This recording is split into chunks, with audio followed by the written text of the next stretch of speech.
Assalamualaikum warahmatullahi wabarakatuh. Kami dari kelompok 4 akan membuat video ujian praktek PPKN. Karakteristik keberagaman di Indonesia yang pertama adalah ras. 1. Negroid adalah ras yang berkulit hitam dan rambut keriting. 2. Mongoloid adalah ras yang berkulit kuning langsat, rambut kaku dan bermata sipit. Kaukasoid adalah ras berkulit putih, mata biru, rambut pirang. Ras Asiatik Mongoloid seperti orang di wilayah Tionghoa, Jepang, dan Korea yang tersebar di seluruh Indonesia. Artinya bangsa Indonesia menjunjung tinggi harkat dan martabat manusia tanpa membeda-bedakan ras.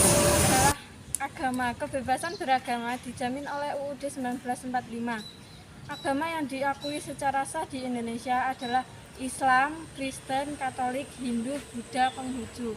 Agama itu disebarkan bangsa lain dan pedagang asing yang datang ke wilayah Indonesia. Menganut agama merupakan hak asasi manusia dan dijamin oleh UUD 1945 pasal 28E ayat 1 yang berbunyi setiap orang bebas memeluk agama dan beribadah menurut agamanya, memilih pendidikan dan pengajaran, memilih pekerjaan, memilih kewarganegaraan, memilih tempat tinggal di wilayah negara dan meninggalkannya serta berhak kembali. Ketiga adalah keberagaman suku bangsa dan budaya.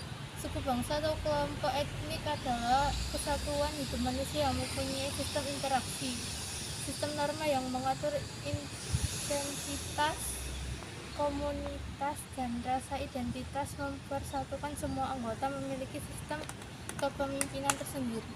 Dan yang keempat adalah keberagaman golongan. Golongan adalah kelompok masyarakat dengan ciri-ciri dan aktivitas tertentu. Terdapat beberapa faktor yang digunakan untuk menggolongkan keberagaman sebagai berikut. Secara administrasi kependudukan digunakan pembagian 3 golongan, yaitu golongan suku bangsa asli yang berasal dari daerah di Indonesia, golongan keturunan asing yang berasal dari daerah asal di luar Indonesia, dan golongan terasing. Golongan terasing adalah kelompok asli dari daerah di Indonesia, namun dengan budaya sederhana dan biasanya masih tinggal di daerah terisolasi. Secara usia penduduk dikenal golongan usia anak-anak, remaja, dan lansia. Ada golongan ekonomi lemah menengah kuat. Ada yang menggunakan sejahtera 1 dan 2. Ada kelompok pendidikan PAUD, SD atau MI, SMP atau MTS, SMK atau SMA atau MA.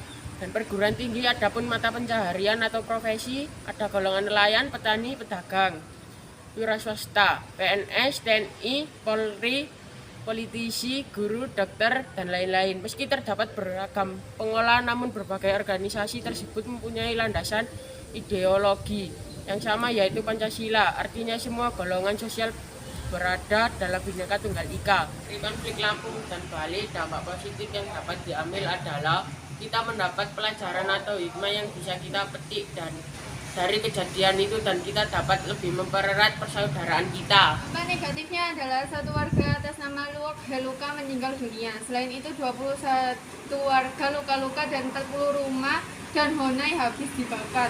Massa juga merusak atau membakar 10 sepeda motor dan 2 unit kendaraan roda 4. Solusi agar masyarakat Indonesia harmonis: 1. Saling menghargai. Hal utama yang paling penting untuk bisa dilakukan yaitu dengan saling menghargai. 2. Membantu satu sama lain. Manusia merupakan makhluk sosial yang membutuhkan satu sama lain. 3. Tidak saling menjatuhkan. 4. Saling menjalin kebersamaan, baik dalam kondisi susah maupun senang. Kita harus tetap menjalin kebersamaan. Sekian dari kami. Wassalamualaikum warahmatullahi wabarakatuh.